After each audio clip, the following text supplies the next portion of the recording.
I now invite Mr. Floyd Shivambu, Rapporteur of the Drafting Committee on the emergency item, to present the report on the draft resolution of the item entitled Condemnation of the Invasion of Ukraine and of the subsequent annexation of territories in defense of the territorial integrity of all states.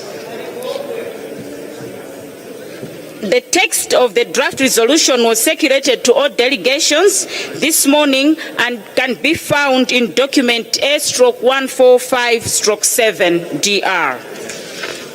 Honorable Shivambu, you have the floor.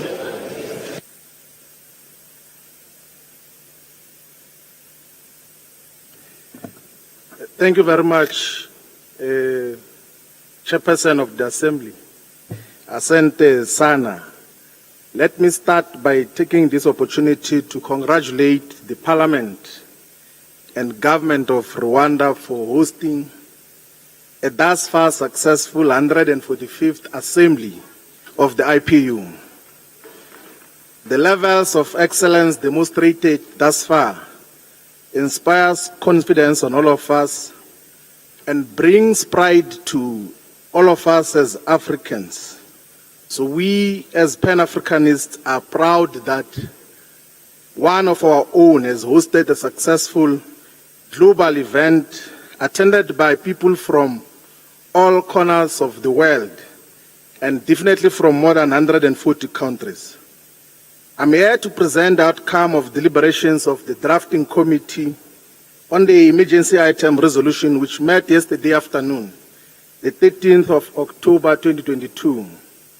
The item before you is the outcome of an emergency item submitted by the delegation of Chile and by the group of Latin American and Caribbean countries, GRULAC.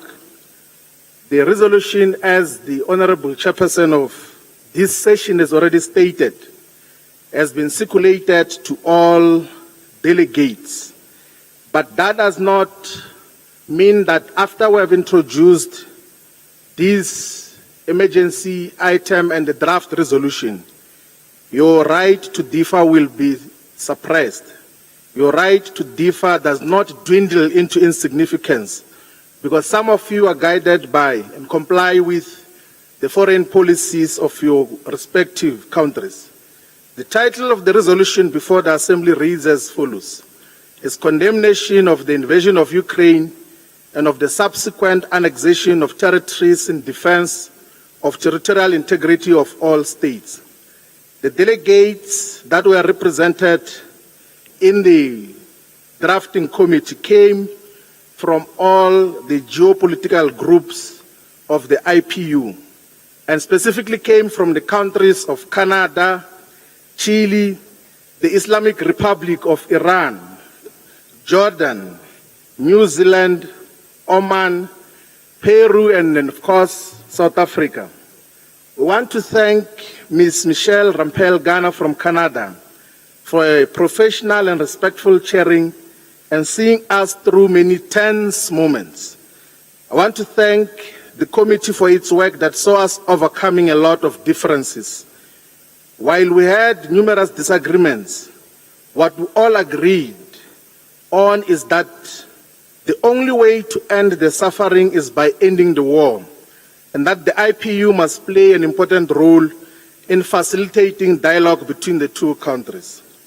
The result of our drafting committee deliberations is a resolution that reiterates the importance of and respect for the sovereignty and territorial integrity of all countries and the immediate restoration of Ukraine's territorial integrity. The resolution takes note of the resolution that was passed on the 144th IPU Assembly in Nusa Dua in Indonesia, which was titled Peaceful Resolution of the War in Ukraine, Respecting International Law, the Charter of the United Nations, and Territorial Integrity.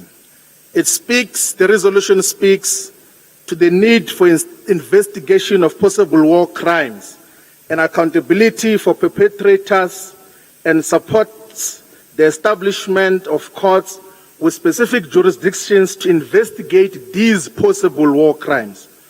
The resolution further reaffirms the support of the IPU task force on the peaceful resolution of the war in Ukraine and encourages the task force to continue its efforts to bring the parties concerned to the table for political dialogue.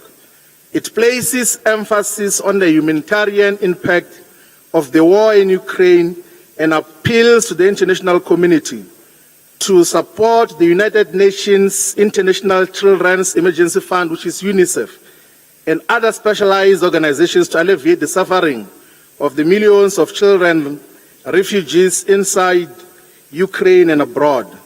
The resolution further calls on competent bodies of the United Nations and governments and parliaments of the world and multilateral financial institutions to adopt and support effective and targeted social policies to address decisively global food insecurity resulting from the effects of the war, particularly the rising prices of food, fuel, and fertilizers, the supply of which has been severely disrupted or discontinued. We have a resolution that calls on all of us to work together to reduce tensions and to find mechanisms for a peaceful settlement of this war. And I commend this resolution to the Assembly for adoption. The emphasis, Mr. President, of the IPU is that we should all work together for a peaceful resolution. Thank you very much. Ngo.